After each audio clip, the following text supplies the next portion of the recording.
want to talk about the no guarantees in life, and it's regarding relationships. A few things have come to my periphery, different people unrelated to each other about relationships in general. I have the mindset coach many times, and I examine not only other people's lives, but my own life because I find people interesting and I find behavior interesting and choices interesting. Of course, I help people come out of unhealthy patterns. It's because you marry that person or because you raised, according to you, a child or children in the most appropriate way, giving them the discipline, the money, the comfort, the safety, whatever, that somehow, some way, they're going to all come out okay. Your marriage is going to be okay, and you married that specific person because they made you feel good or for whatever reasons people get married, right? Listen, you guys, relationships are not easy peasy all the time because when you marry someone, you marry their history. And when you have children, you think you have control over your children. And to a point, you kind of do because you set the rules, right? They're obviously children, so they can't go out and work or drive a car or make decisions on their own. I mean, you are obliged or at least responsible for rearing them. But then when you come to realize that you have less control of other people, you don't even have control over your own self, your emotions, and the things that happen around you, let alone you're going to have control over other people. And during the course of your marriage, your wife or your husband may have behaviors that you didn't notice before, or you did but you chose to ignore. Or maybe you're raising children and you're thinking they made that choice, but I didn't raise them to be that way. Here's a truth that I want you to take away from this video. That is that everybody is an individual. It doesn't matter if you gave birth to them and raised them, or adopted them and gave them a better life, or you married them thinking this or that. People are people, and they have their patterns. They have their unhealthy patterns, they have their healthier patterns. Nonetheless, they have history before you. And as far as your children are concerned, there's something that's called epigenetics. They have their genetics.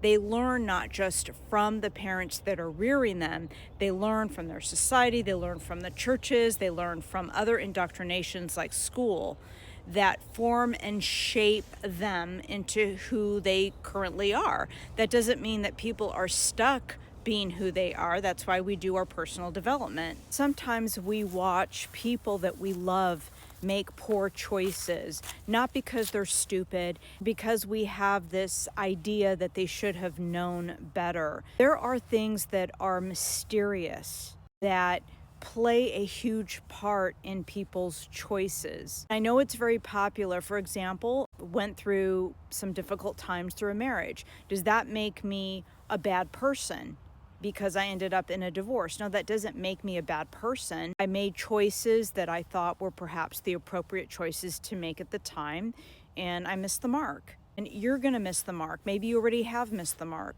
Your children are going to miss the mark. That is not a definition of your failure as a parent or as a husband or a wife. Sometimes the best thing to do is to do the best you can with the wisdom, with being humble enough to pray about it, to allow, if you're a believer like me, to allow God to step in, to listen to his voice and his direction.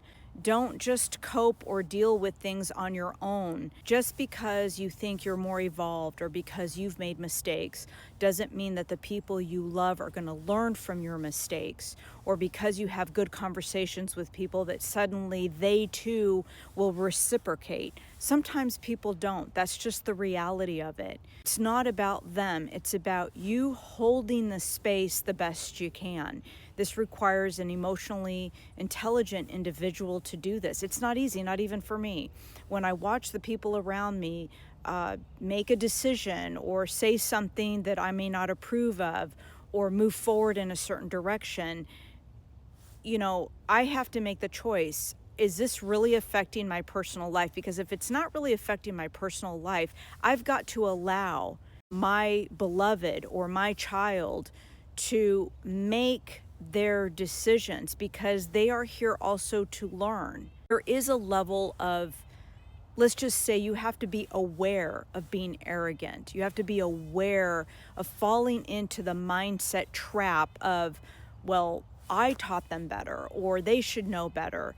Sometimes the best thing to do is just to pause and hold the space for that other individual to live their life. If they make a mistake or they choose a direction that you don't like, it's not about you. You aren't the failure.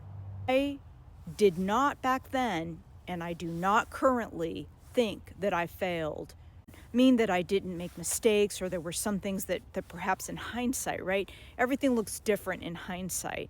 The point here is it's not about being enabling other people, but there's a delicate balance because they've got the childhood wounds. You just have to ask yourself, is this really affecting me? Talk about it with them. And it's the same thing with your children.